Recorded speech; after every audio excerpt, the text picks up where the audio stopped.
দেখেন আমি এই যে কেন্দ্রীয় যুবদলের কমিটিতে প্রথম আমি পদার্পণ হয়েছি যুগ্ম আহ্বায়ক হিসাবে। আমি ঢাকা মহানগর উত্তর যুবদল সদস্যটি ওই প্রোটোকলে পেয়েছি। এর আগে আমার কেন্দ্রীয় যুবদলের কোনো পোস্ট ছিল না, এবং আজকে যে 151 সদস্য বিশিষ্ট মত বিনিময় সভা কেন্দ্রীয় ঘোষিত, এখানে আমরা উপস্থিত হয়েছি। এখানে সাংগঠনিক বিষয় নিয়ে আপনারা জানেন যে স্বৈরাচারী সরকার পতন হওয়ার পর আমাদের সাংগঠনিকভাবে আমাদের বসা হয় নাই, যে মহানগরে আমরা আমাদের ওয়ার্ড থানা লেভেল পর্যন্ত বসেছি এবং কেন্দ্রীয়ভাবে বসা হয়নি।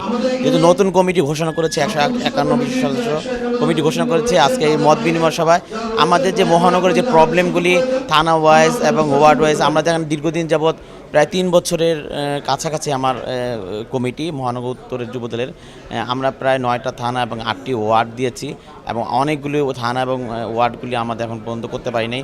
এই বিষয়ে আমি জোরদার আজকে বলবো যে আমাদের অতি শীঘ্রই যেন ওয়ার্ড এবং থানাগুলি আমরা যেন কমিটিগুলি করতে পারি, এই বিষয়ে আলোচনা করার জন্য আমি এসেছি আর কি। মহানগর থেকে কেন্দ্রীয় এর ভিতরে আপনি কি বলবেন, কেমন লাগতেছে?